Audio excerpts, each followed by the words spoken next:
Hello hello.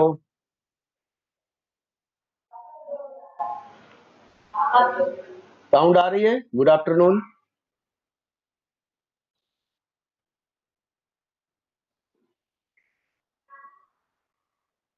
चलिए, illustration number 25 का question आया है प्रॉब्लम का। चलिए उसको पहले डिस्कस कर लेते हैं, फिर उसके बाद हम लोग नेक्स्ट टॉपिक शुरू करेंगे। वह टॉपिक होगा असाइनमेंट।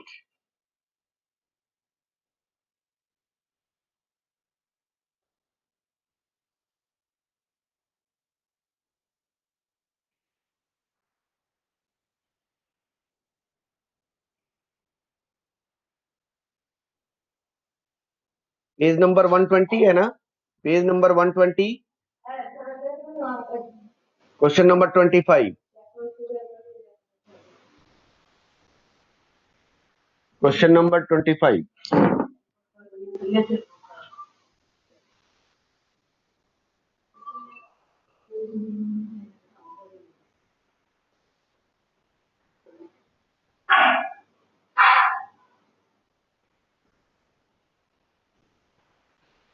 क्वेश्चन नंबर 25 यही है ना? पेज नंबर 120, ठीक है।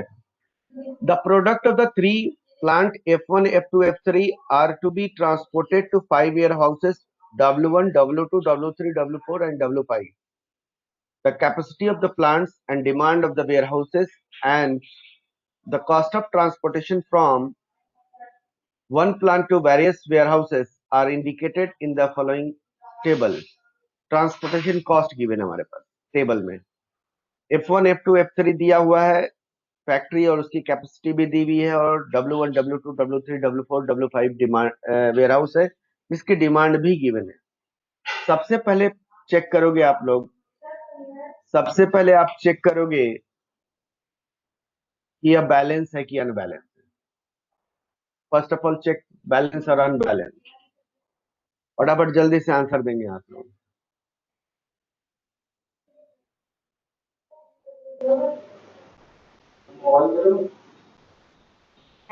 That is unbalanced. Supply is for 1500 and demand is 200 plus 280, 480 and 240 हो गया हमारे पास 720 and then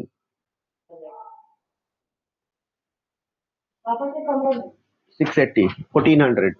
अनबैलेंस है, डिमांड 1400, सप्लाई 1500 या कम है हमारे पास। फैक्ट्री की डिमांड की वेयर हाउस की डिमांड कम है, एक डमी कॉलम लगाने पड़ेंगे। उसके बाद मिनिमाइजेशन है या मैक्सिमाइजेशन का केस है, यह भी देखना होगा। This is the minimization case, this is the minimization case. अब फर्स्ट पार्ट में कहते हैं find out the distribution of the plan of product from the plants of the warehouses at minimum cost. What is the minimum cost? Minimum cost निकालने हैं. It means we have to find out the optimum solution. Is there any surplus capacity of the plant? If so, which plant should be associated that surplus capacity? जब आप find out कर लोगे optimum solution, तो second point का हम उसका answer दे सकते हैं, वहां पे हम डिस्क्राइब करेंगे। थर्ड पार्ट कहता है is there is alternate solution. हम ऑप्टिमम सॉल्यूशन फाइंड आउट करने के बाद ही बता सकते हैं कि यह अल्टरनेट सॉल्यूशन है या नहीं है। तो सबसे पहले हम लोगों को यहाँ पे इस प्रॉब्लम का मिनिमाइजेशन अनबैलेंस है, बैलेंस करते हुए आईबीएफएस फाइंड आउट करेंगे। जहां तक किसी को डाउट है तो बता देना। सबसे पहले हम लोगों को अनबैलेंस है तो बैलेंस करते हुए आईबीएफएस फाइंड आउट करना। चलिए आगे हम लोग बढ़ते हैं।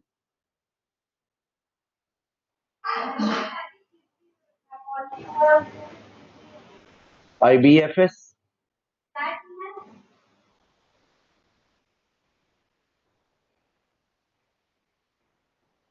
बाय वैम।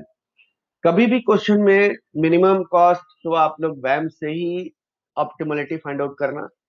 बिना वैम का अगर आप इसका नॉर्थ वेस्ट कॉर्नर तो आसान होता है, लीस्ट कॉस्ट भी आसान होता है, लेकिन अगर आप जब भी करोगे ऑप्टिमलिटी, तो उसके द्वारा अगर आईबीएफएस आपने नॉर्थ वेस्ट कॉर्नर और लिस्ट कॉस्ट से करते हैं तो आप लूपिंग में आ जाएंगे। लेकिन अगर आईबीएफएस आपने निकाला है वैम से तो लूपिंग में आने का चांसेस कम होता है।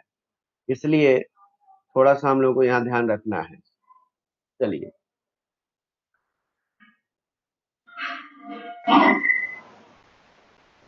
F1, F2, F3 तीन फैक्ट्री है हमारे पास। Warehouse W1, W2, W3, W4, W5 and then एक डमी हमें लेना पड़ेगा। Dummy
supply,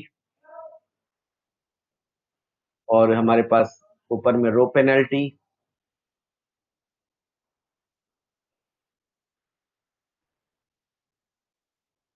column penalty. Cost लिख लेते हैं 74, 56, 54, 62, 68। डमी की कॉस्ट 0 है। 58, 64,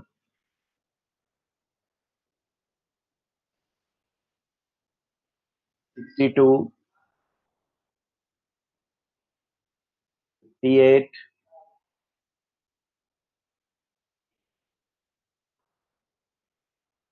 54, 0, 66, 70, 52, 60, 0। डिमांड हमारे पास 200, 280, 240, 360, 320। सप्लाई हमारे पास है 400, 500 एंड 600। डिफरेंस 100 का है तो हमें डमी में 100 लेना। चलिए अब रो पेनल्टी कैलकुलेट करते हैं। फर्स्ट रो, फर्स्ट रो में सबसे लीस्ट 0 और उससे नियरेस्ट हायर 54, 54। सेकेंड रो में सबसे लीस्ट 0 और नियरेस्ट 54। थर्ड रो में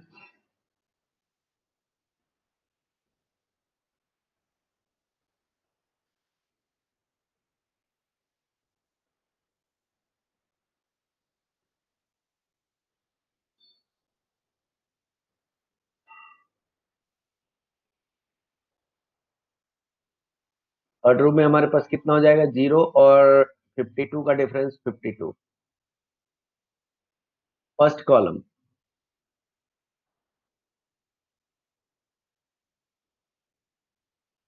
फर्स्ट कॉलम 58 और 66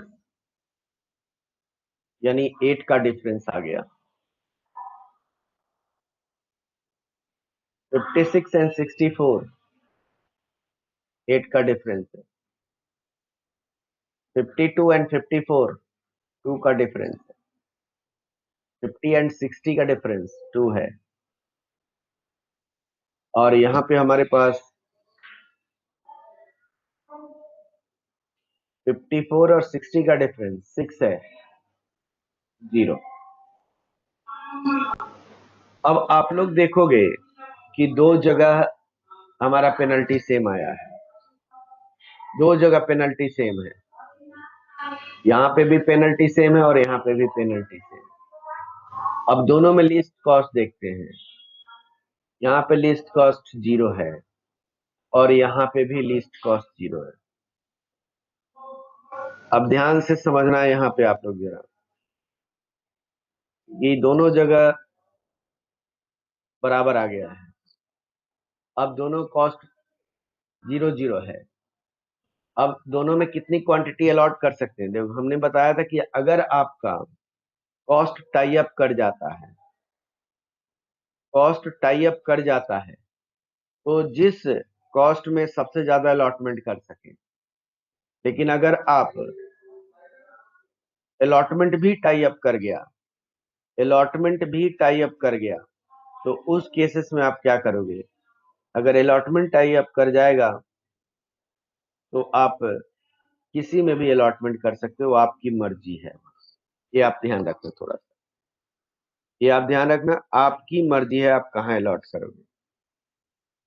आप कहीं पे भी कर सकते हो और डिपेंड करेगा। चलिए अगर मैं यहाँ पे ले लूं, यहाँ पे ले लेता हूँ 100, यहाँ पे डिमांड कितना है 100 और सप्लाई हमारे पास 400 है, तो यहाँ 100 अलॉट हो गए। इस पॉइंट पे किसी को डाउट है तो बताना जरा। मैंने कहा कि आपका टाई अप हो गया है 54 और वहां से कॉस्ट भी टाई अप होगा, तो आप किसी को सिलेक्शन करो, आपकी मर्जी है वहां। चलिए आगे बढ़ते हैं। अब यहाँ 100 अलॉटमेंट करते यहाँ 0 हो गया और यहाँ कितना हो गया 300। यानी हमारे पास अब first column, sorry dummy column में डिमांड 0 गया, पूरा का पूरा कैंसिल आउट हो जाएगा। अगेन पेनल्टी निकालेंगे। पहला रो 54 और 56 का डिफरेंस 2। अगेन 54 और 58 का डिफरेंस 4। 52 और 60 का डिफरेंस, 52 और 60 का डिफरेंस यही आ रहा है 8।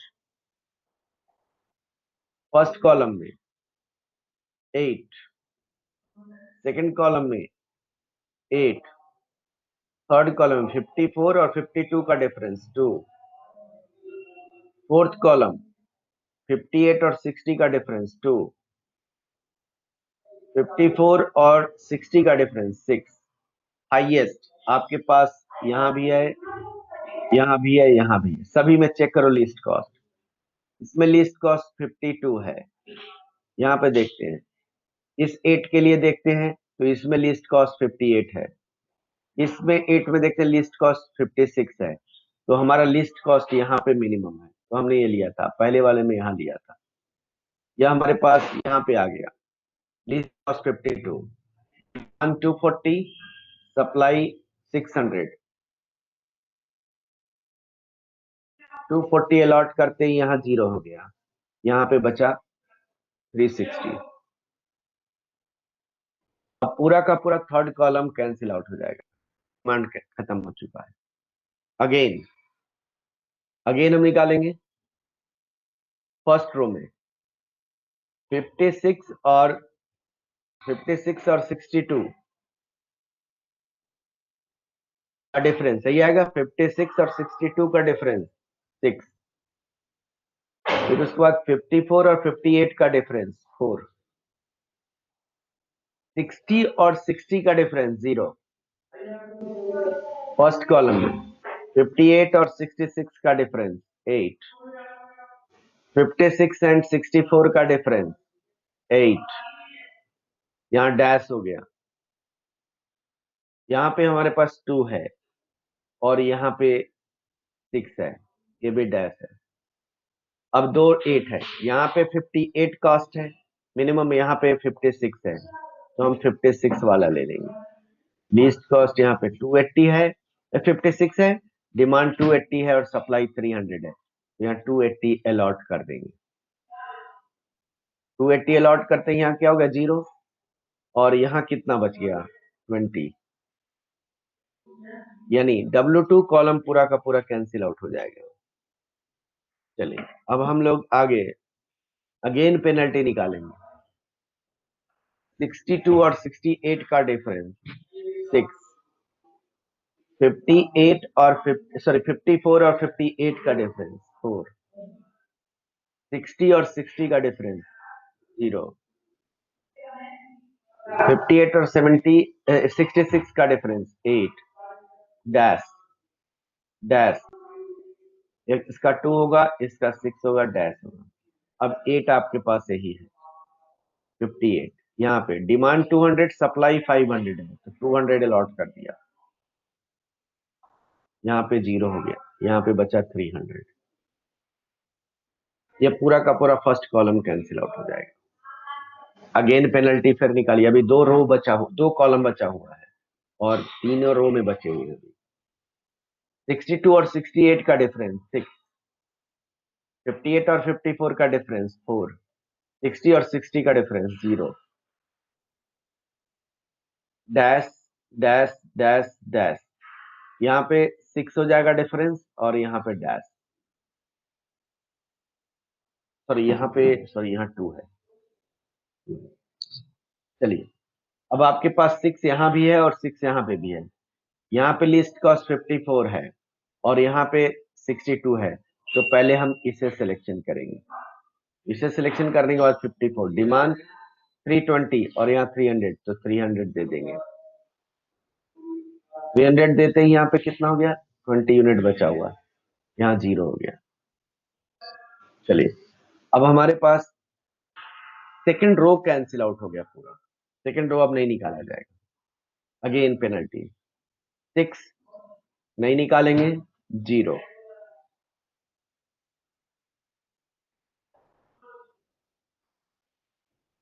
डैश डैश डैश, यहाँ डिफरेंस हो गया 62 और 60 का डिफरेंस 2, यहाँ पे 68 और 60 का डिफरेंस 8 एंड यहाँ डैश। हाईएस्ट कितना हो गया 8, लीस्ट कॉस्ट 60, डिमांड 20, सप्लाई 360, तो 20 दे देंगे।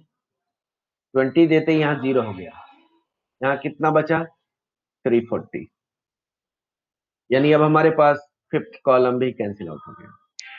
अब आपके पास सिर्फ फोर्थ कॉलम बचा हुआ है, पेनल्टी निकालने की जरूरत नहीं है, आप डायरेक्ट अलॉटमेंट करो। इन दोनों में लिस्ट कॉस्ट 60 है, जिसकी डिमांड 360 है और सप्लाई कितना है 340, तो यहाँ हम 340 दे देंगे। 340 देते ही यहाँ पे 20 बचा हुआ है, एक 0 हो गया। अब इसमें देखो 20 हमारे पास सप्लाई भी है, 20 डिमांड भी है, लास्ट में बराबर आना चाहिए, ये हमारे पास। अब टोटल ट्रांसपोर्टेशन कॉस्ट निकालेंगे। Total transportation cost 280 into 56 plus 20 into 62 plus 100 into 0 plus 200 into 58 plus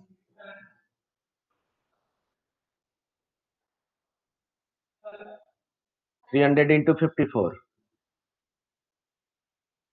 plus 240 into 52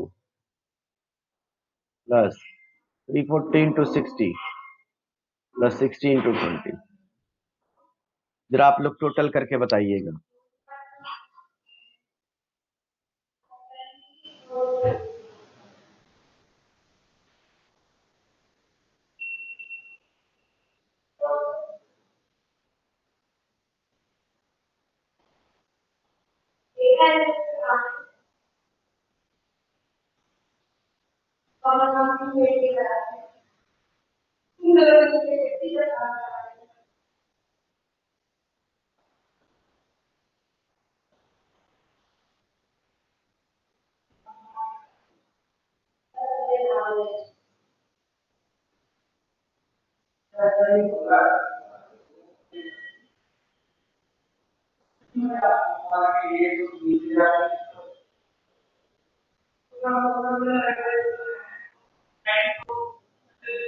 78,800 सभी का ही आ रहा है। 78,800 सभी का ही आ रहा है। कैलकुलेट करिएगा आप लोग, आंसर मत चेक कर दीजिएगा। आप लोग आंसर चेक डायरेक्टली मत कर दीजिएगा, बुक में से देख के मत बताइएगा।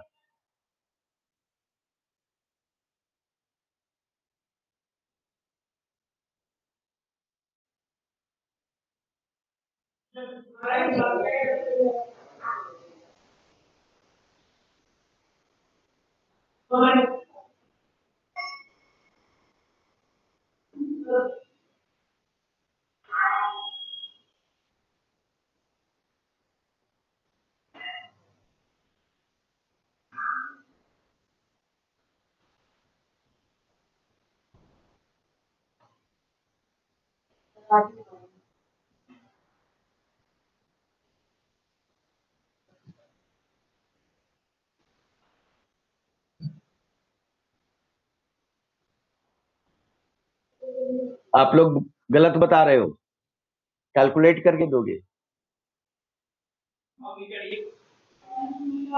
7880 ही आ रहा है, चेक कर लीजिएगा जरा।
सेवन डबल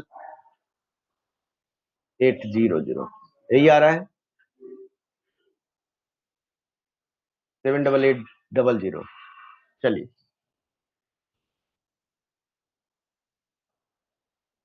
अब देखते हैं हम लोग, क्या यह मेरा ऑप्टिमम सॉल्यूशन है कि नहीं है। टेस्ट ऑफ ऑप्टिमलिटी की ओर आएंगे। टेस्ट ऑफ ऑप्टिमलिटी करते वक्त ध्यान देना जरा, नंबर ऑफ ऑक्युपाइड सेल ध्यान दोगे जरा, कितने हैं। 1 2 3 4 5 6 7 ये हमारे पास है। और 1 2 3 4 5 6 7 8, सॉरी 8 है। 1 2 3 4 8 है। तो रो कितने हैं, 3, और कॉलम हो गए 6। 3 + 6 9 - 1 8 नंबर ऑफ ऑक्युपाइड सेल के बराबर है। This is not A degeneracy case. हो सकता था यहाँ क्वेश्चन में भी पूछ दे सकता था। चलिए टेस्ट ऑफ ऑप्टिमलिटी लिखते हैं। Test of optimality,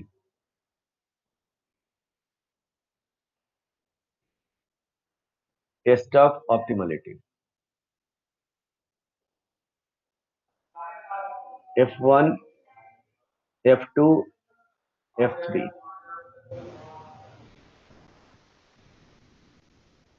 W1 W2 W3 W4 W5 dummy.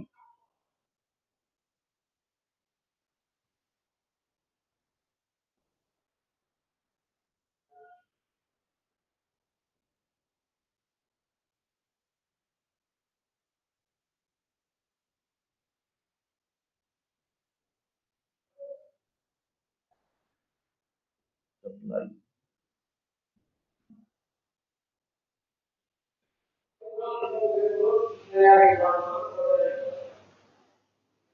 Demand.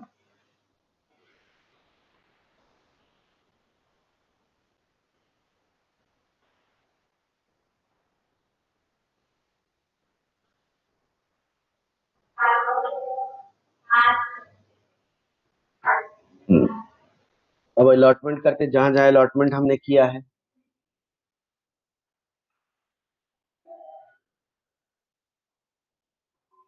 First row में F1W2 280 20 और 100।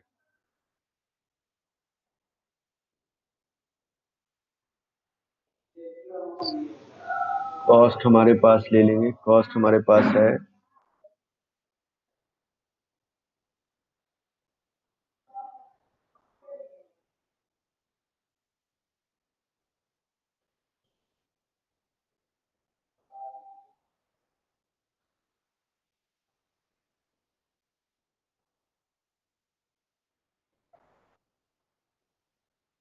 74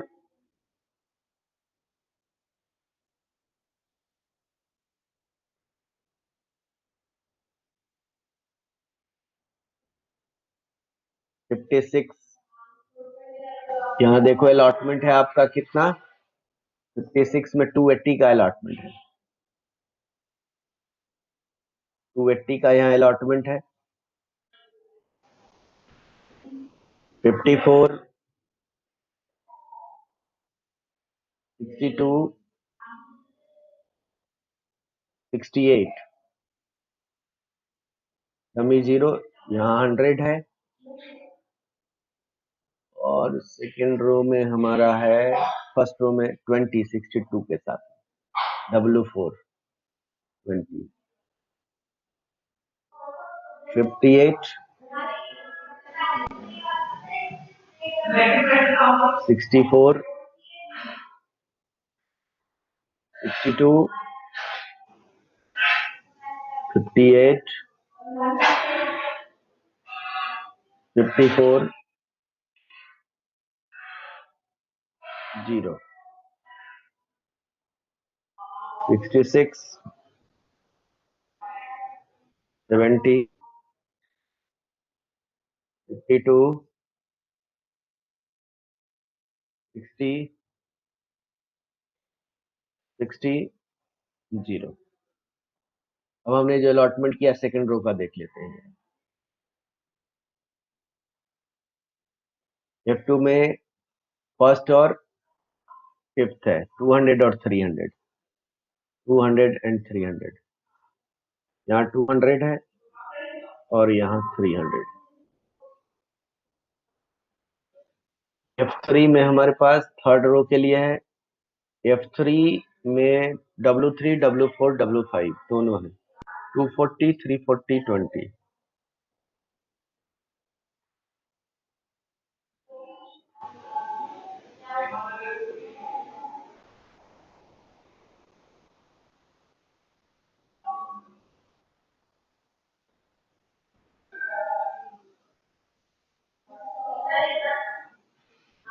240 340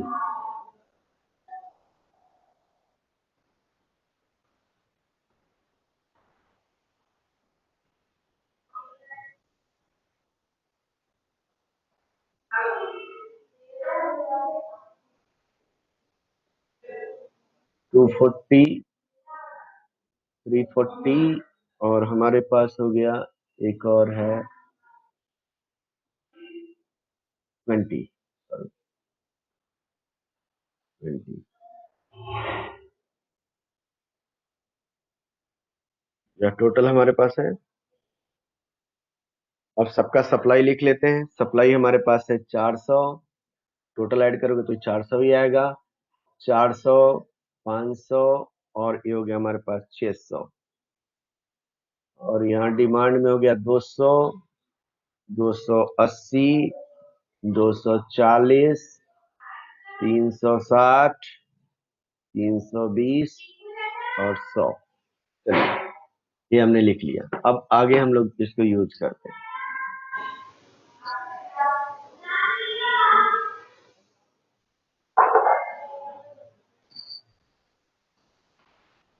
Here, number of occupied cells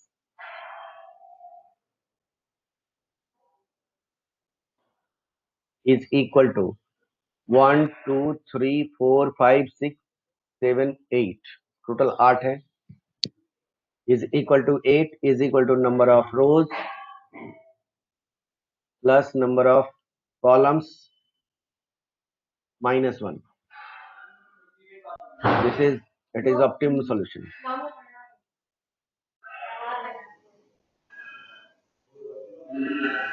Optimum solution. It is the optimum solution. चलिए आगे बढ़ते हैं. अब कैलकुलेशन करेंगे. सॉरी इट इज नहीं, it has optimum solution, it is not optimum solution, it has optimum solution, it has. अब अगला हमारे पास कैलकुलेशन करेंगे, calculation of ui and vj from occupied cell, from occupied cell से calculate करेंगे. Formula हमने लिख देना है Cij equal to ui plus bj, या कैलकुलेट कर लेंगे. हमने लास्ट क्लास में डायरेक्ट कैलकुलेशन सिखाया था.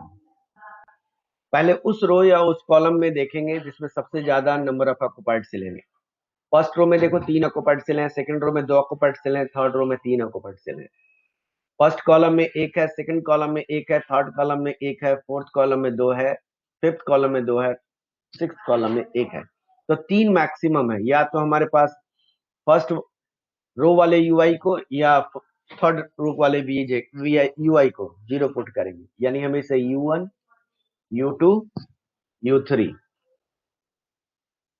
v1 v2 v3 v4 v5 और v6. हमने u1 को 0 ले लिया. आप u1 0 ले लो या u3 0 ले लो, कोई भी ले सकते हो आप.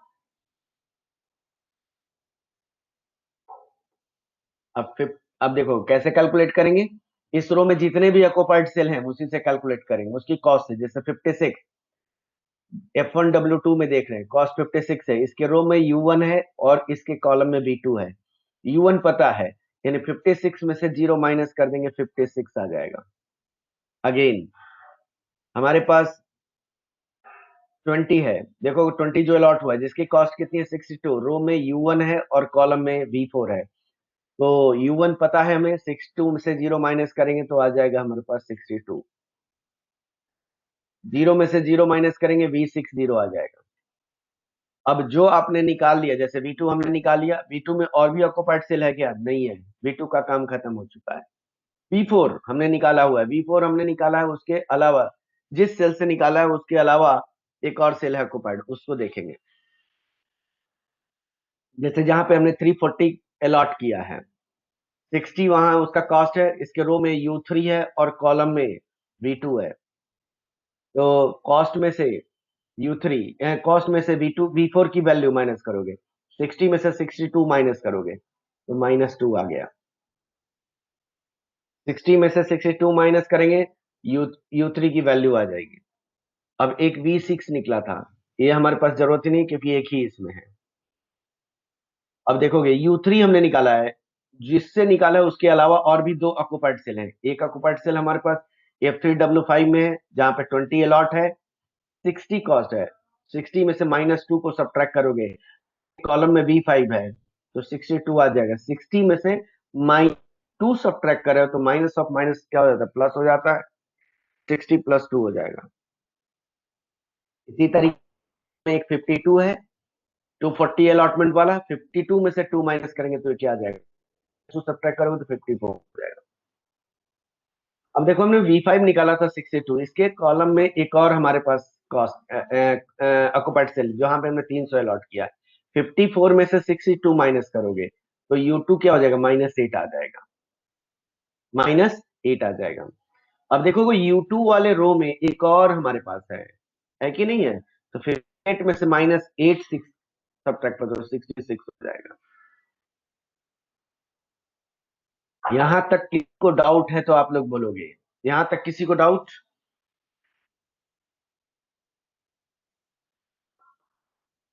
चलिए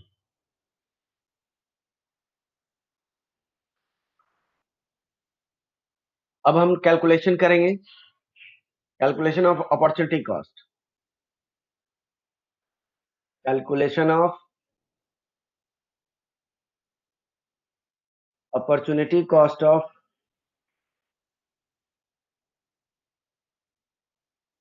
अनऑक्युपाइड सेल, अनऑक्युपाइड सेल।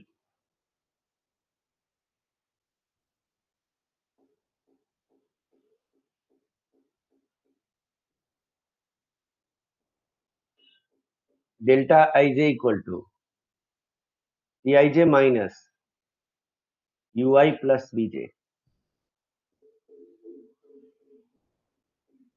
यही फार्मूला लिखवाया था मैंने। किसका निकालना है हमें? अनऑक्युपाइड सेल का। चलिए जितने भी अनऑक्युपाइड सेल है उसको हम लिख सकते हैं। चलिए कैलकुलेट करते हैं। अब टेबल बनाने में ही टाइम लगता है, बाकी कैलकुलेशन में टाइम नहीं लगेगा। यहाँ थोड़ा सा पेज ऊपर नीचे करने में थोड़ी सी दिक्कतें आती है, इसलिए थोड़ा सा डिले होता है इसमें। ऑन बोर्ड तो बहुत अच्छा से प्रेजेंटेशन होता है।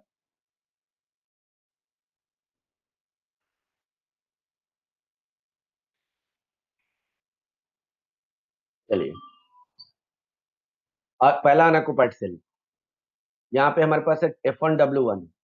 देखो इसके रो में U1 है और कॉलम में V1 है, तो 74 में से माइनस करना है U1 और V1 की वैल्यू ऐड करके, यानी U1 की वैल्यू और V1 की वैल्यू ऐड करेंगे। 0 प्लस 66, 66, 74 में से 66 माइनस करेंगे तो 8 आ जाएगा। 74 माइनस U1 प्लस V1। अब यहाँ पे आते हैं, देखोगे जरा, यहाँ रो में हमारे पास देखो कॉस्ट 54 है, रो में U1 है और कॉलम में 54 है, तो U1 प्लस B3 54, 0 प्लस 54 54, 54 में से 54 माइनस करेंगे 0 आ जाएगा। चलिए यहाँ पे देखते हैं 68, रो में क्या है? U1 0 है और इसके कॉलम में क्या है? V2 V5 62 है, तो 0 प्लस 62 62, 66 में से 62 माइनस करेंगे तो क्या आएगा? 6 आ जाएगा। अब देखिए यहाँ पे, यहाँ पे हमारे पास 60 64 कॉस्ट है। अब इसके रो में -8 है और कॉलम में 56 है, 56 में से -8 सब्ट्रैक्ट करोगे तो कितना आ जाएगा? 48, 48, और 64 में से 48 माइनस करोगे, 64 में से 48 माइनस करेंगे तो कितना आ जाएगा? 16 आ जाएगा। ये आपको पार्टिकल देखिए, -8 है और कॉलम में 54 है, 54 में से 8 माइनस करेंगे कितना आ जाएगा? 46, और 62 में से 46 माइनस करेंगे तो 16 आ जाएगा। इस वाले में 52 58 है, इसके रो में -8 है और कॉलम में 62 है, 62 में से 8 माइनस करेंगे कितना आ जाएगा? 58, 62 में से, सॉरी 54, 54, और 58 में से 54 माइनस करेंगे तो 4 आएगा। यहाँ देखते हैं, इसके रो में -8 है, कॉलम में 6 है, 0 है, तो 0 -8, 0 में से 8 माइनस करोगे तो +8 आ जाएगा। यहाँ देखते हैं 66 वाले में, कॉस्ट में 66 है, रो में -2 है, U3, और कॉलम में 66 है, 66 में -2 ऐड करेंगे तो 64 हो जाएगा, और 66 में से 64 माइनस करेंगे 2 आ जाएगा। 70, 70 है हमारे पास, 56 और 2, 2 इन दोनों को ऐड करेंगे तो 54, 54 यानी हमारे पास 20, यानी हाँ 16, 54 में से 70 में से 54 माइनस करेंगे 16, यहाँ पे 2 आ जाएगा। सभी अपॉर्चुनिटी कॉस्ट यहाँ पे,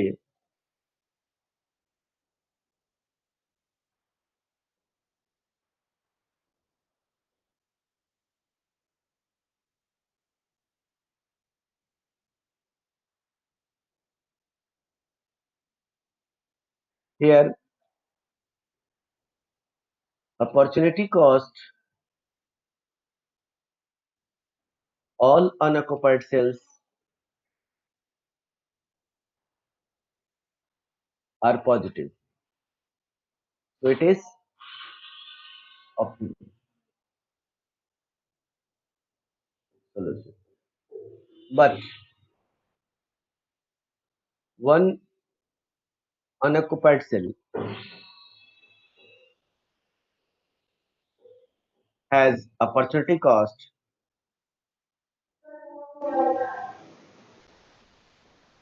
0. So it has also alternate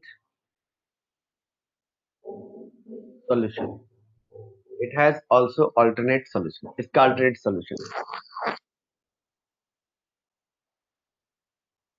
अब देखोगे क्वेश्चन के अनुसार हमारे पास मिनिमम ट्रांसपोर्टेशन कॉस्ट 7,888 होगा.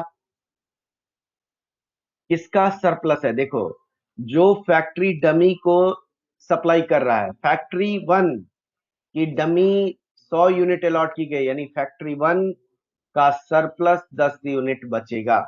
आपके सारे क्वेश्चन का आंसर यहीं पे मिलेगा आपको. चलिए आप लोग क्वेश्चन पे आ जाइए. क्वेश्चन पे क्या क्या क्वेश्चन में कहता है? Find out the distribution plan तो आपके पास डिस्ट्रीब्यूशन प्लान मिल गया है. F1W2, F1W4, F1 डमी, फिर F2W1, F2W5 और F3W3, F3W4 और F3W5. ये हमारे पास शेड्यूल मिल गया. अब कहता है क्वेश्चन में मिनिमम कॉस्ट हमने ऊपर ही निकाल लिया है 78800, क्योंकि अपॉर्चुनिटी हमारे पास यह ऑप्टिमम सॉल्यूशन है. इसके बाद क्वेश्चन में कहता है कि is there any surplus capacity of plants? Yes, 100 units is the surplus capacity, क्योंकि सप्लाई ज्यादा है, डिमांड कम है. So which plant should have the associated with the surplus capacity? Plant F1 allotted the dummy capacity. So F1 has the surplus capacity of 100 units. आगे कहता है is there any alternate solution for optimum solution is it? Optimum solution find out करने में हमें क्या इसका alternate solution होगा? Yes, it has the alternate solution because one unoccupied cell has the opportunity cost is 0. अगर मैं यहाँ allotment करूँ तो मेरा cost बढ़ेगा नहीं, बराबर ही रहेगा, कोई changes नहीं होगा. अब जो भी डाउट हो,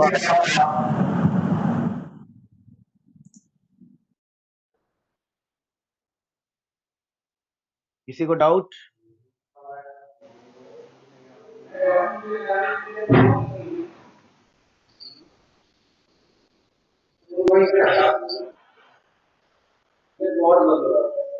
चलिए आगे बढ़े, नया टॉपिक शुरू करें.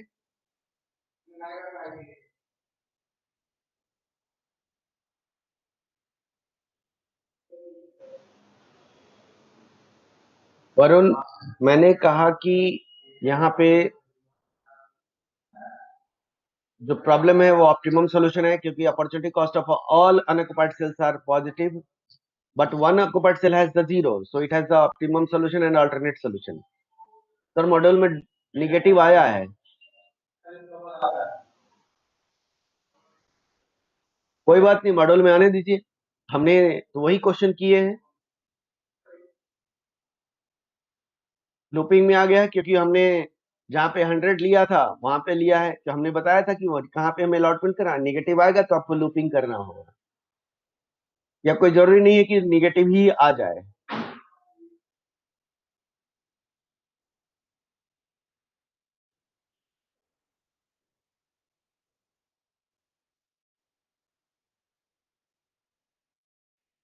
अगर आपको मैं वरुण आपको मैं दोबारा रिपीट करूं, अगर यहाँ पे हमारे पास ऑप्टिमम सॉल्यूशन है लेकिन एक अनऑक्युपाइड सेल्स का अपॉर्चुनिटी कॉस्ट 0 आया है, इसका मतलब है अल्टरनेट सॉल्यूशन है.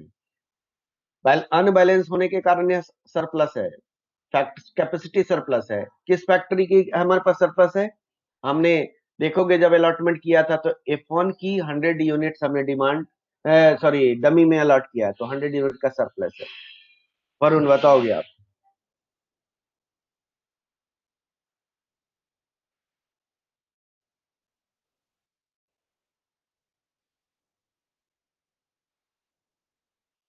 चलिए अब आते हैं, हम लोग नया टॉपिक शुरू करेंगे,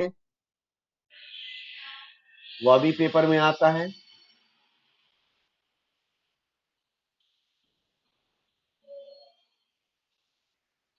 असाइनमेंट।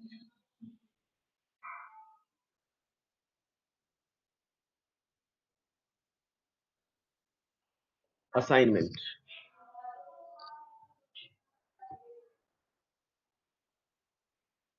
देखो असाइनमेंट कहने का मतलब क्या है। सबसे पहले असाइनमेंट का मतलब है कोई भी जॉब को, किसी भी वर्क को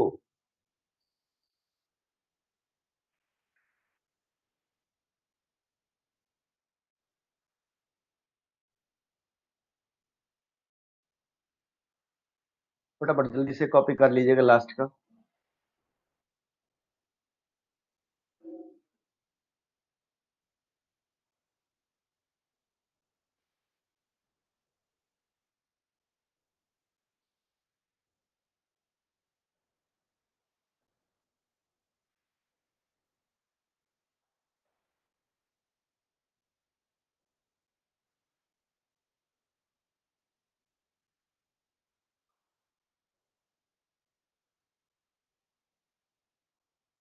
बनना हो गया।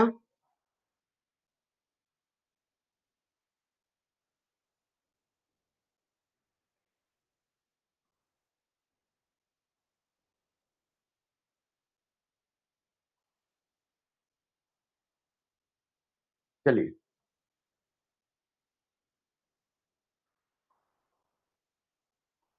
असाइनमेंट, असाइनमेंट होता क्या है। असाइनमेंट का मतलब होता है वर्क को अलॉट करना। अब बात आती है कि अगर हमारे पास डिफरेंट वर्क्स हैं एंड डिफरेंट वर्कर्स हैं, हर वर्कर्स सभी काम को कर सकते हैं। जैसे आप मान लो आपको 5 बुक छपवानी है, टाइप करवानी है, और 5 टाइपिस्ट आपके पास अवेलेबल है। हर टाइपिस्ट हर बुक को टाइप कर सकता है। सबसे बड़ी बात है कि हमारे साथ प्रॉब्लम क्या राइज होगा, कौन सी बुक किस टाइपिस्ट को देना चाहिए जिससे मेरा कि टाइम का बचत हो और कॉस्ट का भी कम हो, क्योंकि हर टाइपिस्ट का स्पीड अलग अलग होगा। हर टाइपिस्ट का स्पीड अलग अलग होगा तो टाइम भी कम लगेगा, और टाइम को कॉस्ट के साथ रिलेट करें तो मेरा कॉस्ट भी कम होगा। तो minimization is also the problem based on allotment of the job, different jobs to different workers, one to one basis, one two one basis, word मैंने यूज कर रहा है one two one basis, not one two many one, one two one basis. एक worker को एक ही job देना है, एक वर्कर को एक ही जॉब देना है। इसके आधार पे कौन से वर्कर को कौन सी जॉब अलॉट की जाए, इस तरह के प्रॉब्लम को हम असाइनमेंट कहते हैं।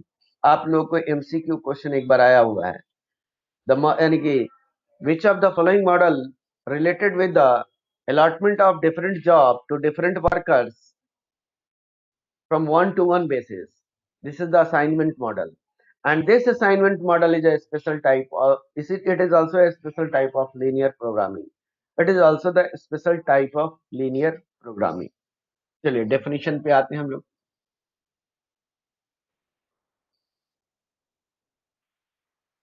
It is also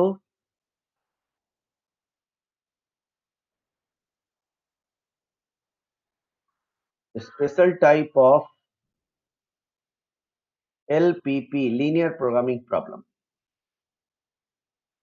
It is basically assignment problem. It is basically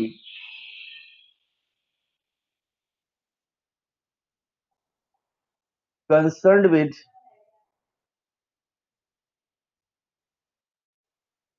situations. It is basically concerned with situation. Yeah, this problem, the assignment problem is basically concerned with the situation of allotment of job,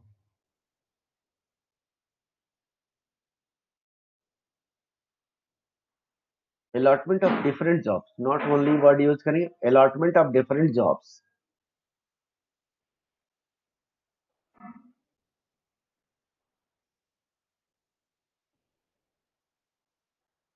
Different jobs to different workers.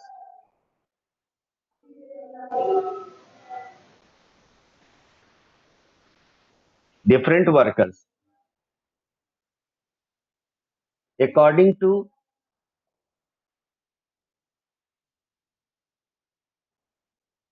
one-to-one basis.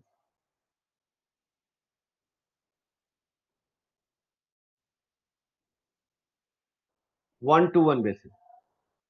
Different workers according to one-to-one basis to minimize the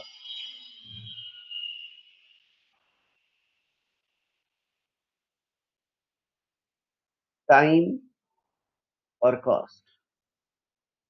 time को minimise कर सकते हैं, cost को भी minimise कर सकते हैं. This is the basic definition. अब इस डेफिनेशन के अकॉर्डिंगली अगर मैं देखता हूं,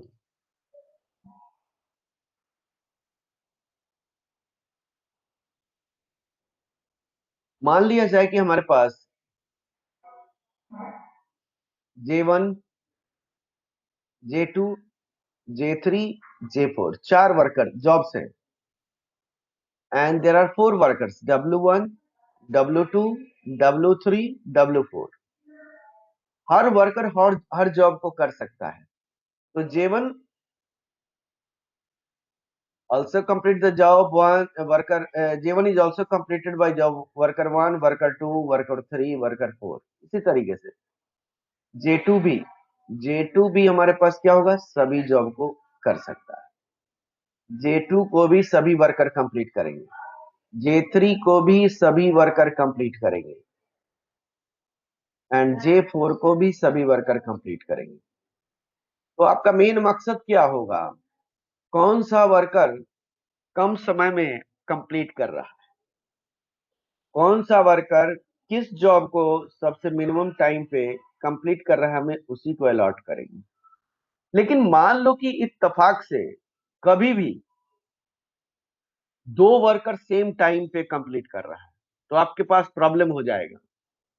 क्या प्रॉब्लम होगा कि अब किसको जॉब दे वो. अगर मान लीजिए कि हमने W1, मान लो कि W1 और W2 दोनों सेम टाइम पे कंप्लीट करता है, तो जॉब 1 W1 को अगर अलॉट करते हैं तो W2 को मुझे दूसरा जॉब देना पड़ेगा, तो कुछ तो मेरा कॉस्ट बढ़ेगा. तो कितना कॉस्ट बढ़ रहा है, बिना एनालिसिस किए हुए तो नहीं कर सकते. तो अब ये भी चेक करना पड़ेगा कि अगर मैं W1 को ना देकर W2 को दूं और W1 को दूसरा जॉब दूं, तो मेरा कॉस्ट कितना बढ़ रहा है. ये सब एनालिसिस करने होंगे, तभी जाकर हम फाइंड आउट कर सकते हैं कि कौन सा वर्कर्स को कौन सा जॉब दिया जाए. तो सबसे पहला सिचुएशन देखोगे, यहाँ पे number of jobs and number of workers बराबर है. एक सिचुएशन तो ये आता है, number of jobs and number of workers are same.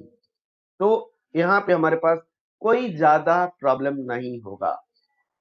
लेकिन जॉब ज्यादा है, वर्कर कम है,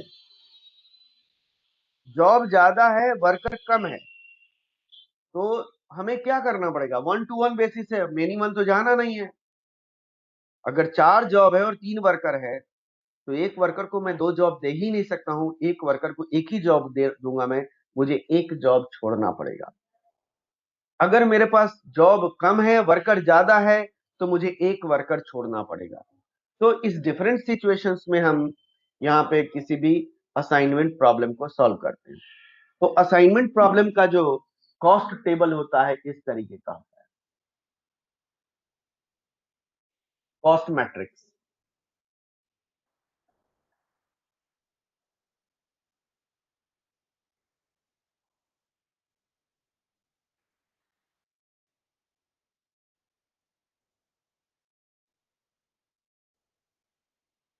J1, J2, J3, J4, J5 जितने भी हो, W1, W2, W3, W4, they are the workers.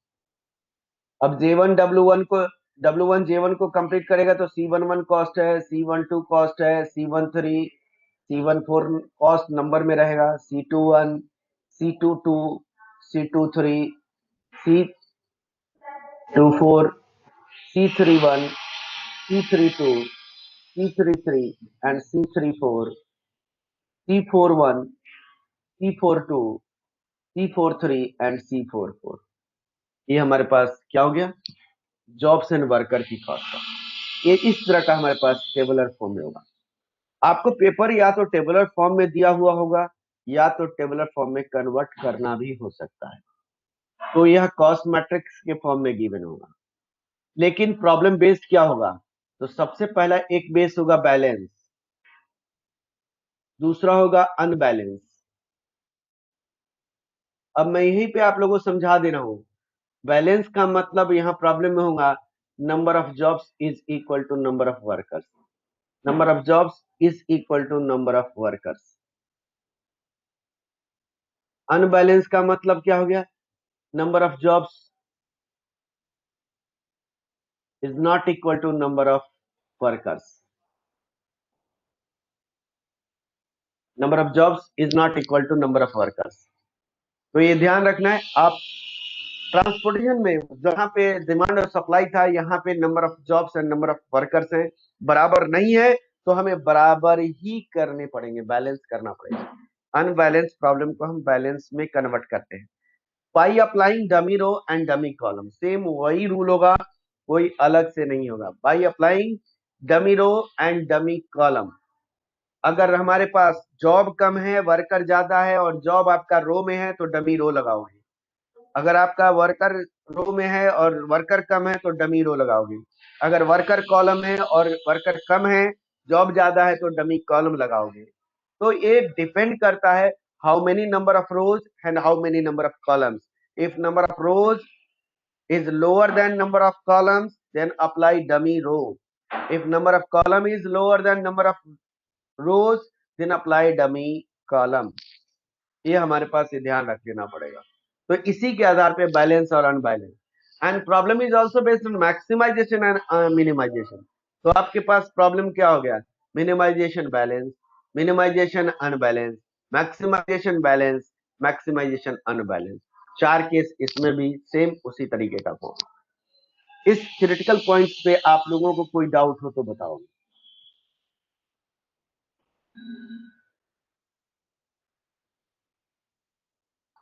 चलिए,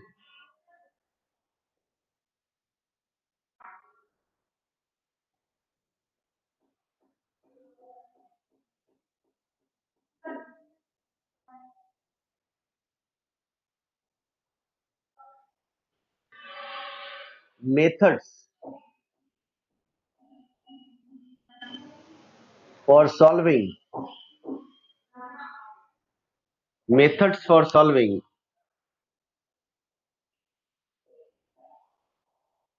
assignment problem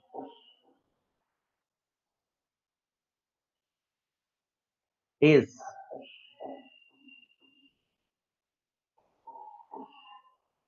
Hungarian method।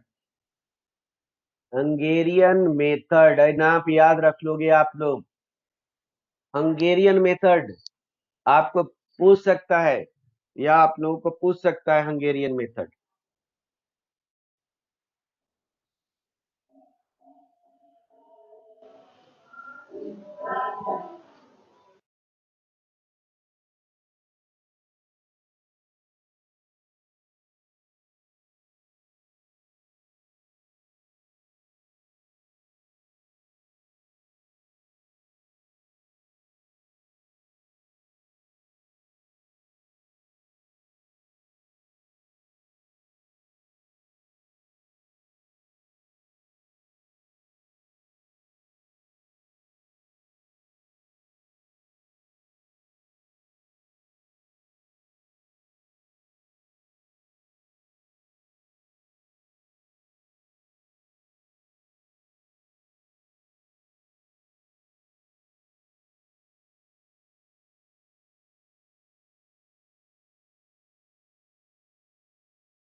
ये आप लोगों को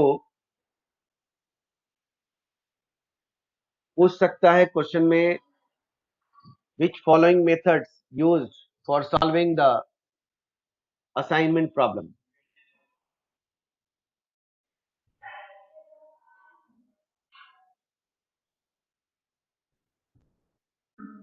फर्स्ट इज हमारे पास जवाब देना पड़ेगा हंगेरियन मेथड।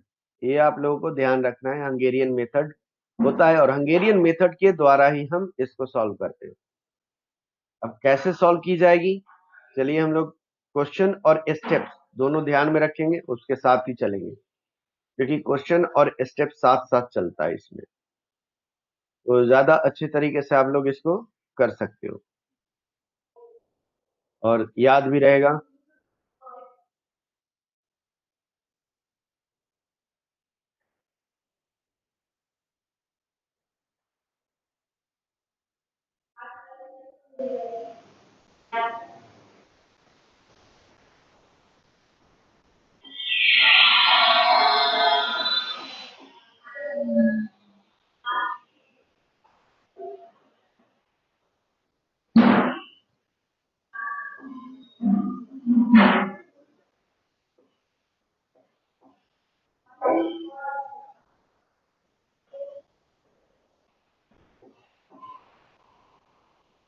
चलिए क्वेश्चन के साथ में आप लोग का page number 62, question number illustration number 1 है।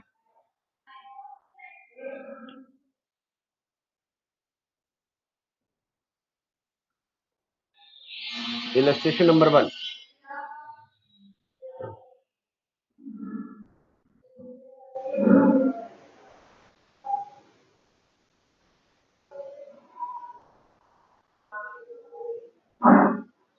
चलिए सबसे पहला क्वेश्चन है हम लोग का, आप लोग रीड आउट करोगे क्वेश्चन में।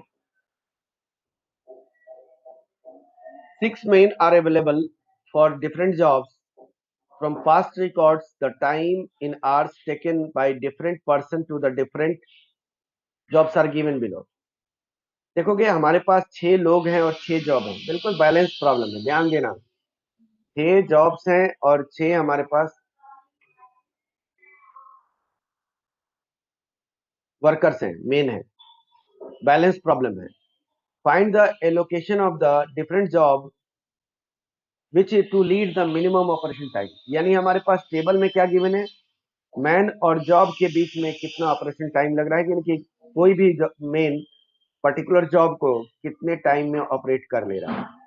तो मिनिमाइजेशन का केस है एंड बैलेंस केस है। केस नंबर 1 यहां डाल देते हैं, case 1 balance and minimisation.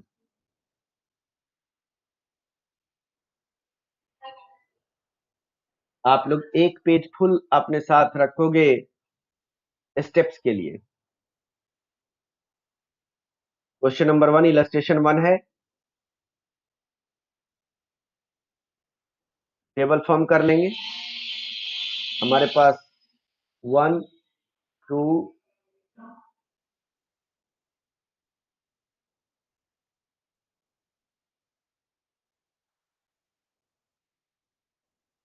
1 2 3 4 5 6 jobs हमारे पास हैं। 1 2 3 4 5 6। मेन 1 टू दिया हुआ है, कॉस्ट टाइम 9 2 7 1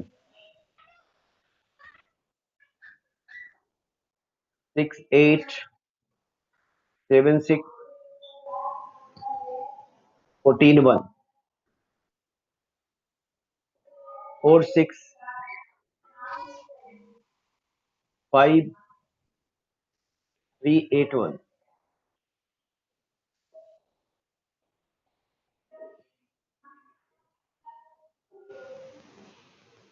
4 2 7 3 10 1 5 3 9 5 3 9 5 12 1 9 8 12 13 9 1 आप लोग स्टेप्स लिखते चलोगे।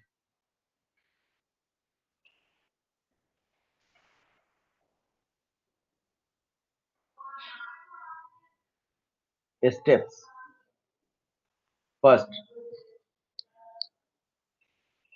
फर्स्ट स्टेप को कहते हैं row reduction.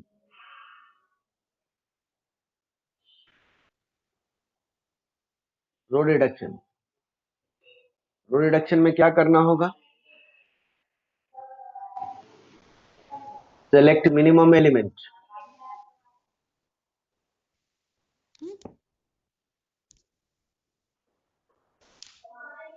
from each row and subtract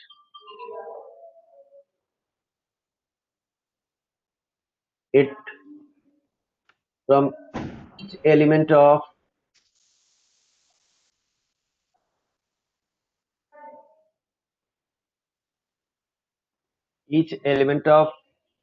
respective row।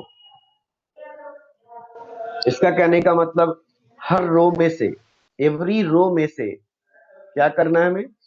Minimum element select करेंगे और उस मिनिमम एलिमेंट को सभी उस रो के सभी एलिमेंट में से माइनस कर देंगे।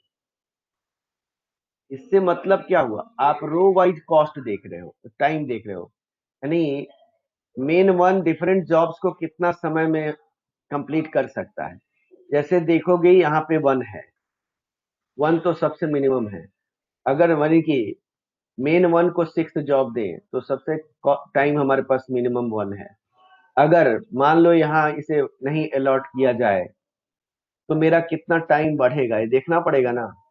तो क्या होगा, यहाँ पे डिफरेंस देखेंगे, 2 और 1 का डिफरेंस, 9 और 1 का डिफरेंस, ये टाइम हमारा कितना चेंजेज होगा, इसकी एनालिसिस करने के लिए हम रो रिडक्शन करते हैं।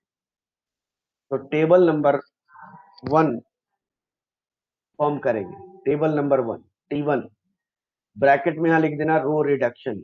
मैं शॉर्ट में लिख लाऊंगा, आप लोग पूरा लिख लेना, रो रिडक्शन।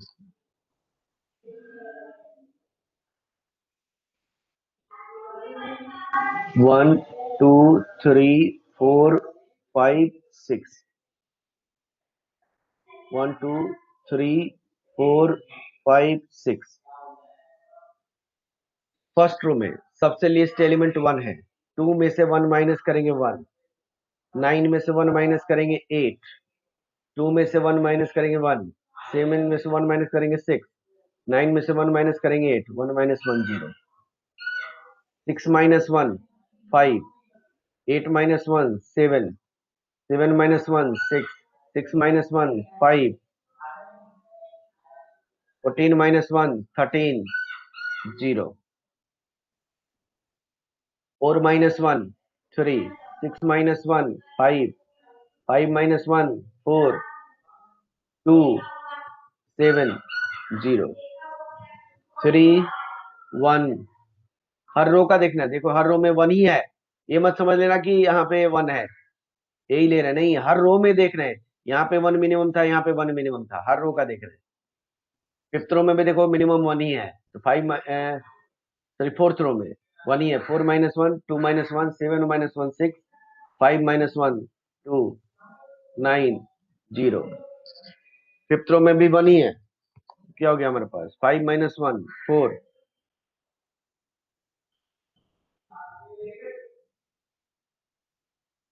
2 8 4 11 0 8 7 11 12 8 0।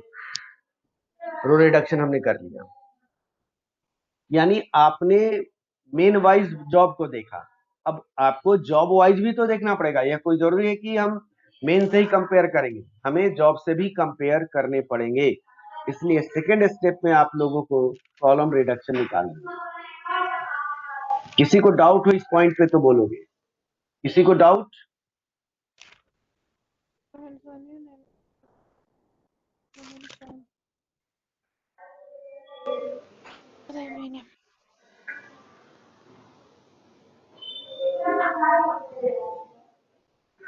किसी को डाउट?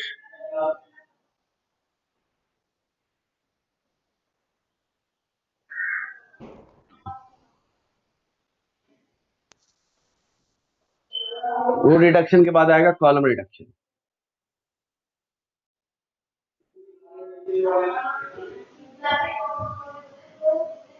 यहाँ पे ध्यान देना है, जो आपने रो रिडक्शन टेबल निकाला उसी के बाद अब करना है, यानी कि पहला इस टेबल से किया तो यह टेबल फॉर्म हुआ, अब इस टेबल में क्या करना है, column reduction. Select,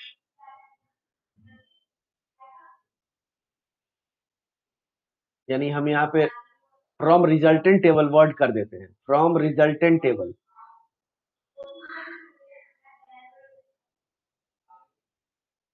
from resultant table select minimum element from each row, sorry, each column, and subtract it from each element of respective column.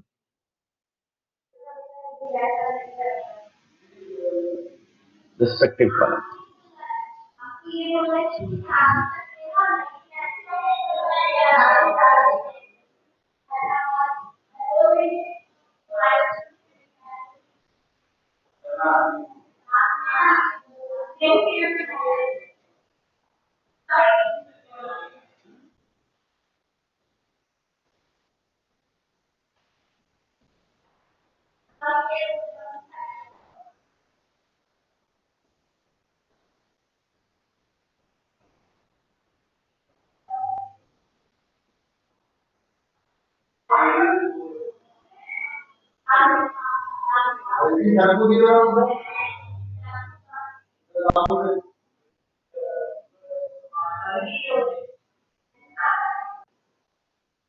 तो सब प्रॉब्लम आ रही है अब इसमें जरा सा।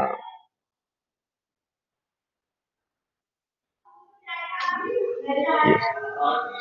चलिए।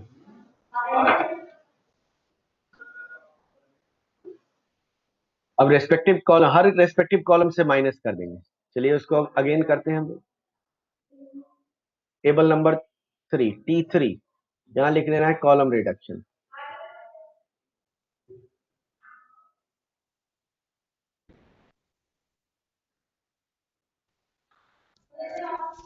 One two three four five six, 1 2 3 4 5 6। First column में सिर्फ सबसे मिनिमम 1 है, देखोगे 0 4 2 2 3 7। सेकेंड कॉलम में भी 1 सबसे लीस्ट है, 8 माइनस 1 7 6 4 0 1 6। थर्ड कॉलम में भी 1 है, 0 5 3 5 7 10। फोर्थ कॉलम में सबसे लीस्ट 2 है, फोर्थ कॉलम में सबसे लीस्ट 2 है, 4 2 0 0 2 10। फिफ्थ कॉलम में सबसे लीस्ट 7 है, 8 माइनस 7 1 6 0 2 4 1 0 0 0 0 0। ये हमारे पास आ गया। अब आप लोग स्टेप नंबर 3 पे आएंगे। स्टेप नंबर 3 क्या कहता है, अब ध्यान से समझना। स्टेप नंबर 3 कहता है कि जितने भी जीरो हैं, पहले ध्यान से सुन लो आप लोग, उसके बाद इस पे एनालाइज करना है, और जो भी क्वेरी हो आप पूछ सकते हो। जितने भी जीरो हैं उसे minimum number of horizontal and minimum number of, maximum नहीं, मैक्सिमम तो कितने भी से काट सकते, minimum number of horizontal and vertical straight line से काटेंगे।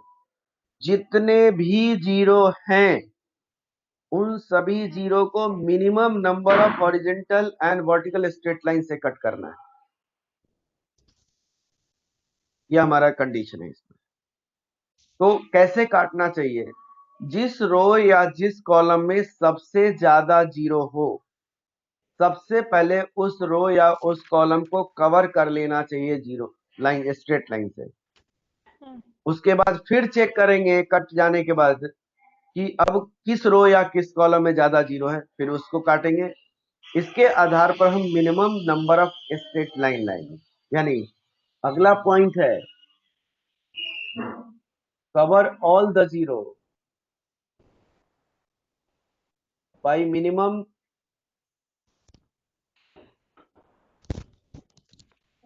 Number of straight line. Hello hello, किसी की वॉइस आ रही है?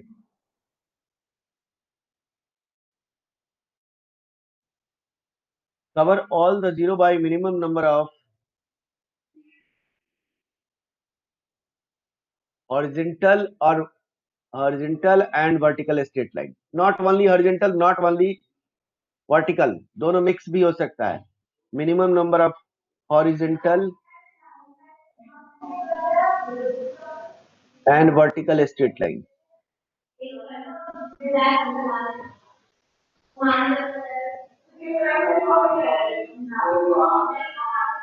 Minimum number of horizontal and vertical straight line, horizontal and vertical straight line से कट करें।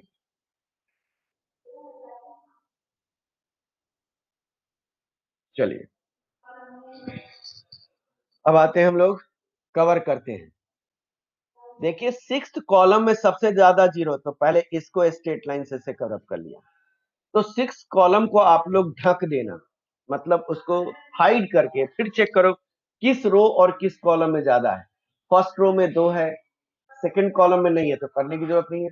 थर्ड रो में, second row में नहीं है, थर्ड रो में 2 है।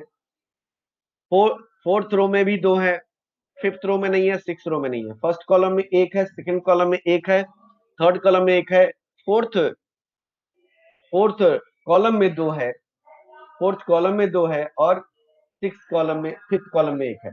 तो पहले 2 हमारे पास है, तो क्या करें हम लोग? देखो एक हमने यहां से एक ऐसे काट दिया,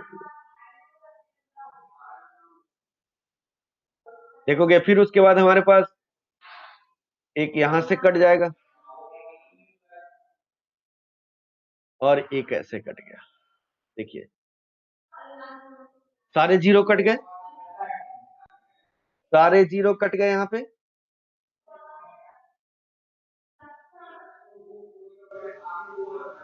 यहां तक किसी को डाउट है तो बताना, यहां तक किसी को डाउट? चलिए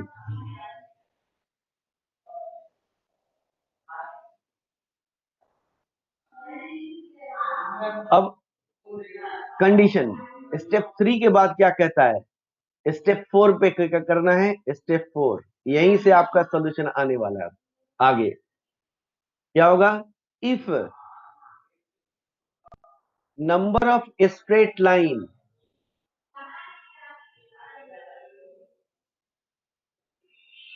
is equal to number of rows or number of columns,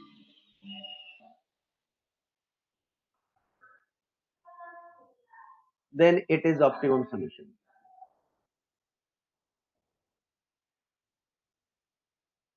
Then it is optimum solution. अगर number of straight line number of row और नंबर ऑफ कॉलम के बराबर है तो वह क्या होगा? ऑप्टिमम सॉल्यूशन होगा, अदरवाइज ऑप्टिमम सॉल्यूशन नहीं होगा। तो इसी में if number of straight line, S T हमने स्ट्रेट लाइन लिखा है, S T is straight line, number of straight line is not equal to, और नंबर ऑफ स्टेट है, ध्यान रखोगे मैं यहां पे बता रहा हूं, number of state line should not be greater than, should not be greater than number of row और number of column. Number of state line, minimum number of state line should be less than और equal to. Equal to आ गया तो optimum है, जबरदस्ती equal नहीं करना है। Equal तो मैं कर सकता हूं लेकिन जबरदस्ती नहीं, हमें minimum number of state line लेने हैं। आप ये ध्यान रख लेना। If number of straight line is less than number of rows और columns, then it is not optimum solution. Then it is not optimum solution.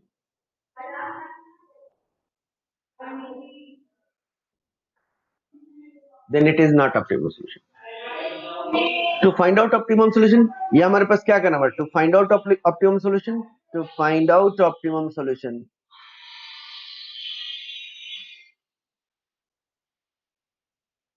to find out optimum solution. Optimum solution find out करने के लिए क्या करना है? अब बात यहाँ पे बता रहे हैं, यहाँ पे इसको ध्यान रखना है। स्ट्रेट लाइन से जो जो एलिमेंट कट जाता है उसे कवर्ड एलिमेंट कहते हैं, और जो स्ट्रेट लाइन से नहीं कटता है उसे हम अनकवर्ड एलिमेंट कहते हैं। Hello havans,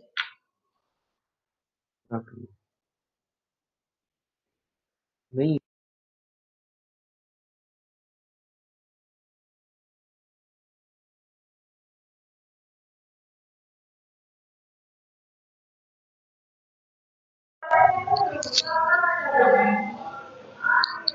find out optimum solution. अब देखोगे ऑप्टिमम सोल्यूशन फाइंड आउट करने के लिए क्या करना पड़ेगा?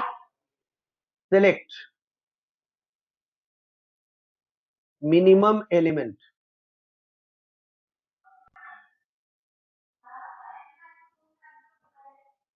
फ्रॉम अनकवर्ड एलिमेंट, ध्यान देना, from uncovered element, from uncovered element, and subtract it from each uncovered element, each uncovered element, each uncovered element, जितने भी अनकवर्ड एलिमेंट है उसमें से सब्ट्रैक्ट करेंगे, but add to those element where line intersect,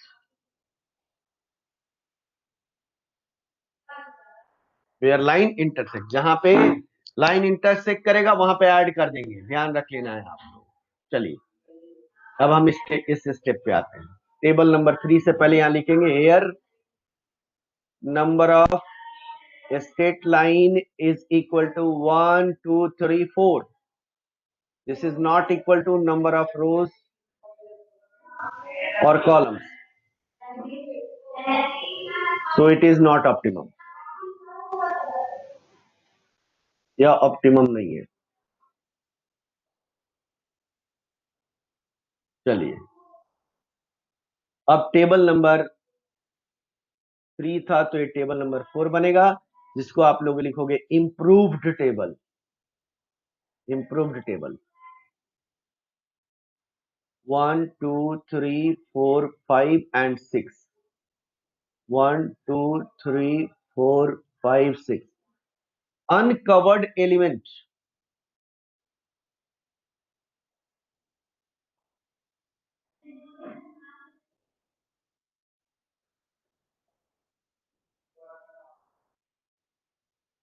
हाँ uncovered element में हमारे पास कौन सबसे लीस्ट है? लीस्ट 1 है। देखो 1 अनकवर्ड में से माइनस करेंगे, कवर्ड में कुछ नहीं करना है, लेकिन जहां इंटरसेक्ट कर रहा है वहां पे मुझे ऐड करना है, ध्यान रखना है, यही करना है। तो हमारे पास फर्स्ट रो में तो 0 7 0 4 1, 0 प्लस 1, 1 मिनिमम है, 1 ऐड कर देंगे यहाँ पे, 1 4 माइनस 1 3 5 4 1 5 0 2 कवर्ड एलिमेंट है, 4 3 0 0 0 प्लस 1 1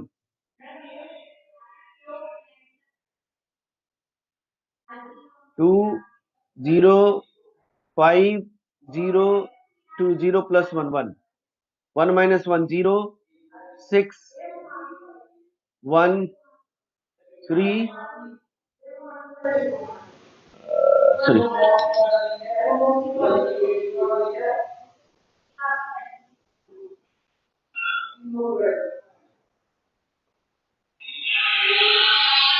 3 minus 2, 1, 0, 6, 1, 3, 0,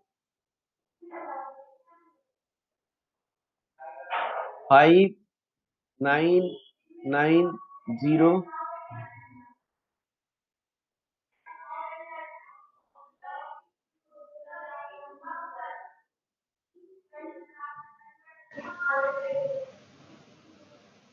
इसको हटा ही देते, इसी कारण गलती हो रहा है। 7 minus 1, 6, 5, 9, 9, 0, 0।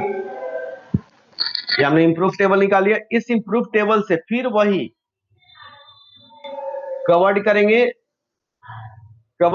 जीरो को bye minimum number of straight line, bye minimum number of straight line, फिर कवर अप करेंगे। चलिए देखते हैं क्या होता है। फर्स्ट कॉलम में हमारे पास 3 जीरो है, इसको काट दिया। इसमें हमारे पास 2 जीरो है,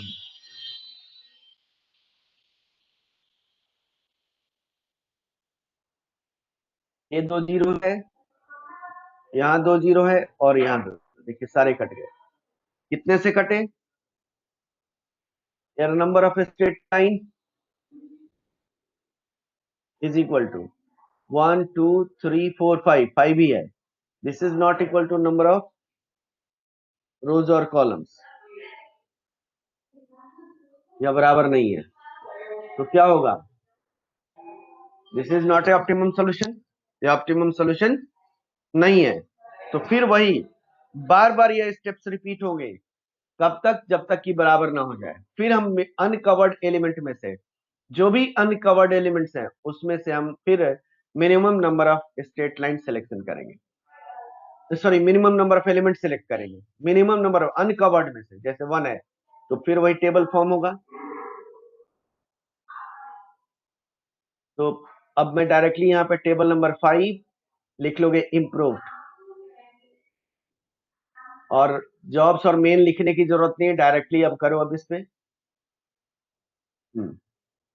तो जीरो कवर्ड है, तो 0, 6 प्लस 1 वहां इंटरसेक्ट हो रहा है, 7, sorry 7 plus 1 8, 0, 4 plus 1 5, 1 plus 1 2, 1 plus 1 2, 3 minus 1 2, 5, 3, 1, 5, 0, 1, 4, 2, 0, 0, 1, 1, 0, 4, 0, 1, sorry 2, 1, 0, 0, 5,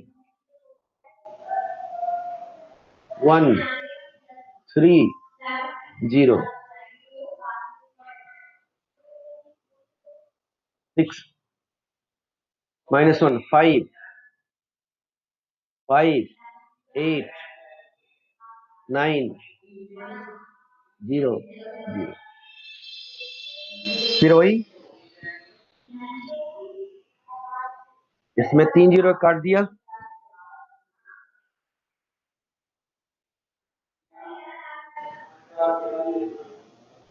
यहाँ पे 2 है,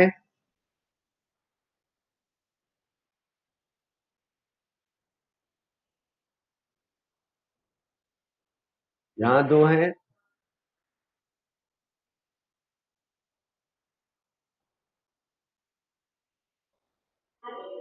अब तो 2 2 वाले हैं, और एक यहाँ बच गया, एक बच गया तो इसे काट देंगे। Number of straight line is equal to 6 is equal to number of rows और कॉलम्स, नंबर ऑफ रोज और कॉलम्स। तो इट इज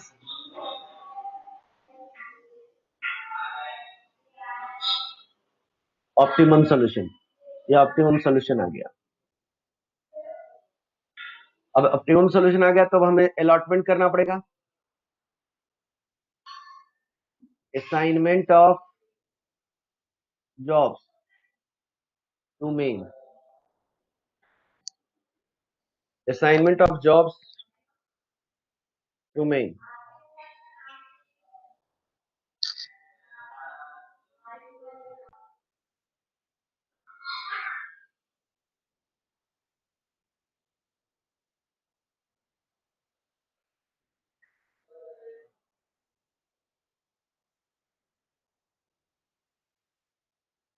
चलिए असाइनमेंट करेंगे। हमारे पास पहले मेन है, पहले मेन लिख लेंगे, जॉब्स और टाइम। ध्यान देना है आप लोगों को कैसे अलॉटमेंट की जाएगी। आप लोग पेपर में पेंसिल जरूर लेकर जाना, पेंसिल से कट करना आप लोग। जिस रो, देखो अलॉटमेंट करने का तरीका, जिस रो या जिस कॉलम में सबसे, यानी कि जिस रो या जिस कॉलम में सिंगल जीरो, वर्ड मैं यहाँ पे यूज कर, जिस रो या जिस कॉलम में सिंगल जीरो हो पहले उसे ही अलॉट करना चाहिए। देखो यहाँ पे हमारे पास 1 2 3 4 5 6, यही है 1 2 3 4 5 6। देखोगे फर्स्ट रो में 2 जीरो हैं, सेकेंड रो में देखो 1 जीरो है, तो पहले इसको अलॉटमेंट करेंगे। यानी मेन हमारे पास 1 2 3 4 5 6, यानी सेकेंड को हम 6th जॉब देंगे। अब ध्यान देना, अगर सेकेंड रो में सिंगल जीरो है मतलब सेकेंड मेन के लिए सिर्फ एक जॉब अवेलेबल है, तो सबसे पहले इसको अलॉट करेंगे। देखो 6th कॉलम वाले में, जो 6th कॉलम है उसमें 2 जीरो और हैं, यानी 6 को और भी ऑप्शन था, लेकिन सेकेंड के सिंगल ऑप्शन के कारण मुझे 6 को सेकेंड को ऑप्ट करना पड़ा। यानी इन दोनों को इस तरीके से आप पेंसिल से कैंसिल आउट कर दोगे। यानी इन दोनों के कैंसिल आउट होते ही हमारे पास सिंगल जीरो फिर देखना है। अगेन फर्स्ट रो में 2 है, ये मत समझना कि सिर्फ रो में देखना है, रो नहीं मिला तो कॉलम भी देखेंगे। 2 है, सेकंड का तो काम खत्म हो गया। देखोगे थर्ड रो में 2 है, फोर्थ रो में भी 2 है, फिफ्थ रो में भी 2 है, सिक्स्थ में देखो एक मिल गया। मतलब यहाँ पे 6 को हम फिफ्थ जॉब देंगे, 6 को फिफ्थ जॉब देंगे। और देखोगे फिफ्थ में हमारे पास एक जीरो यहाँ कैंसिल आउट हो गया, रो में मिल गया था इसलिए मैंने कॉलम में नहीं चेक किया। अगेन फर्स्ट रो में 2 है, सेकेंड रो देखना ही नहीं है, थर्ड रो में देखो कि सिंगल जीरो फिर मिला मुझे, यानी थर्ड को मैं फोर्थ जॉब, थर्ड मेन को फोर्थ जॉब दूंगा। देखो फोर्थ कॉलम में हमारे पास एक और जीरो यहाँ कैंसिल आउट का। अब अगेन हमारे पास देखते हैं सिंगल जीरो, फर्स्ट में 2 है, फोर्थ में देखो आप, फोर्थ में क्या है हमारे पास एक मिला, तो फोर्थ को मैंने क्या दे दिया सेकंड, फोर्थ को सेकंड देते, सेकंड कॉलम में यह कैंसिल आउट हो जाएगा, फोर्थ को सेकंड दे दिया। अब यहाँ पे फिफ्थ में 1 है तो ये कैंसिल आउट हो जाएगा, तो फिफ्थ को मैंने 1 दे दिया और 1 को क्या मिला थर्ड।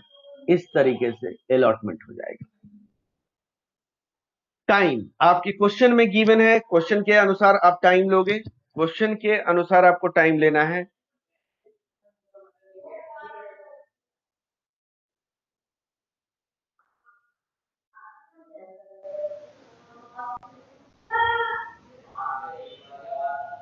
टाइम देखो, क्वेश्चन क्वेश्चन में टाइम देख लो, टाइम जो गिवन होगा उसी से करना है।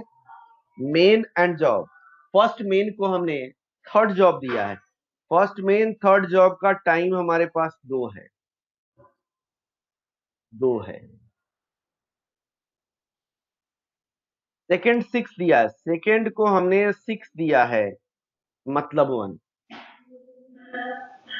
थर्ड को हमने फोर्थ दिया, थर्ड मेन को फोर्थ दिया है, थर्ड मेन को हमने फोर्थ दिया है मतलब 3। फोर्थ को सेकंड दिया है मतलब 2। फिफ्थ को हमने क्या दिया है 1 मतलब 5। टाइम दिया और सिक्स को हमने दिया है 5, 6 को 5 दिया है 9। टोटल टाइम ऐड कर, total time, total time add कर लेंगे। 10, 15, 20, 22, ये सबसे मिनिमम होगा। ये हमारा है असाइनमेंट का first part.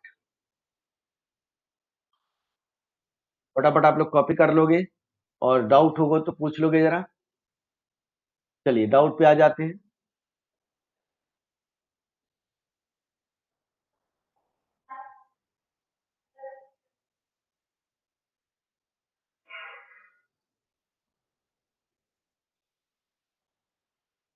Which step we have to explain, कौन सा एक्सप्लेनेशन करें अयप्पा?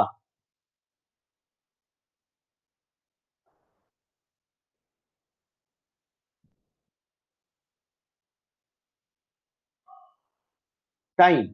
हमने कहा कि अलॉटमेंट करते वक्त पहले अलॉटमेंट करेंगे, जो हमने बॉक्स बनाया है लास्ट टेबल में अलॉटमेंट करेंगे। अलॉटमेंट में सबसे पहले जिस रो या जिस कॉलम में सिंगल जीरो हो सबसे पहले उसी को अलॉट करेंगे। रो वाइज चेक करोगे, अगर रो वाइज नहीं मिलता है तो कॉलम वाइज चेक करोगे। सिंगल जीरो मिलेगा हम अलॉटमेंट करेंगे। अलॉटमेंट करने के बाद मान लिया जैसे हमने पहला allotment second row sixth column किया था, तो सिक्स्थ कॉलम में और भी जीरो होंगे, सभी को कैंसिल आउट कर देंगे। इसी आधार पे अगेन फिर चेक करेंगे, इस तरीके से टोटल हम अलॉटमेंट करेंगे। जैसे हमने यहाँ पे देखोगे आप, पहले हमने इसको सेकंड रो को अलॉट किया था सिक्स को, तो यहाँ दोनों कट गए थे। अब इन दोनों के कट जाने के कारण हमारे पास कौन कौन सा अगेन सिंगल जीरो बचा। फिर हमने चेक किया तो देखा कि यहाँ पे एक सिंगल जीरो अगेन है, सिंगल जीरो है तो सिंगल जीरो अलॉट किया। फिर उसके बाद अगेन इसके कट जाने के कारण फिर सिंगल जीरो मिला। इस तरीके से सिंगल जीरो मिलता चला जाएगा और इन मुझे अलॉटमेंट होता चला जाएगा। अब टाइम की बात करती है, मेन और जॉब्स। टाइम कहां से? जो टेबल में, जो क्वेश्चन में टेबल दिया हुआ, देखो फर्स्ट मेन थर्ड जॉब का टाइम क्या है? 2 है।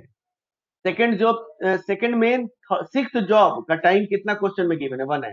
जो टाइम गिवन है वो कॉस्ट हमारे वही टाइम रहेगा हमारे पास। गिवन होगा क्वेश्चन, जो क्वेश्चन में गिवन है वहीं पे मुझे लिखना है। थर्ड मेन, थर्ड मेन को क्या देना है? फोर्थ जॉब देना है। थर्ड मेन फोर्थ जॉब का टाइम कितना है? टेबल में ऑलरेडी 3 दिया हुआ है। 4 का देखोगे 4, 2 में हमारे पास कितना है? 2 है। इस तरीके से टाइम अलॉट करेंगे और वह मेरा टोटल टाइम आ जाएगा। अयप्पा बताओ कि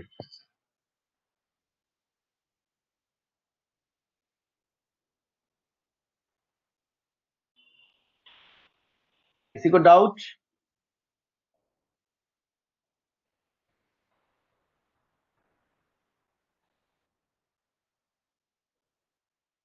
चलिए, ये रहा आपका असाइनमेंट। नेक्स्ट क्लास में हम लोग असाइनमेंट कंप्लीट कर लेंगे और उसके बाद नेक्स्ट अगेन एक चैप्टर भी हो सकता है शुरू हो जाए। आप लोग थोड़ा सा कॉपरेट करेंगे तो जल्दी से हो जाएगा, क्योंकि कुछ क्वेश्चंस कर लेंगे, क्योंकि ज्यादा कुछ नहीं है। मुझे वहां पे अनबैलेंस बताना है, फिर मैक्सिमाइजेशन पे आ जाना है। और आप लोग अपने पेपर के क्वेश्चंस, अगर जो पेपर आप लोग थोड़ा सा पेपर का क्वेश्चन सॉल्व कर लीजिएगा। आप ट्रांसपोर्टेशन का क्वेश्चन पेपर जो आया हुआ है 2016 के सिलेबस वाले जितने भी पेपर्स हैं उसमें आप देखोगे ट्रांसपोर्टेशन का क्वेश्चन होगा, असाइनमेंट का होगा। आप लोग उसको जरूर ट्राई करोगे, कर लेना, ताकि आप लोगों को वहां पे एक कह सकते हैं कि क्वेश्चन पेपर सॉल्व करने के बाद आप मेंटली बूस्ट हो जाओगे कि ताकि हमारे हमसे यह क्वेश्चन हो रहे हैं।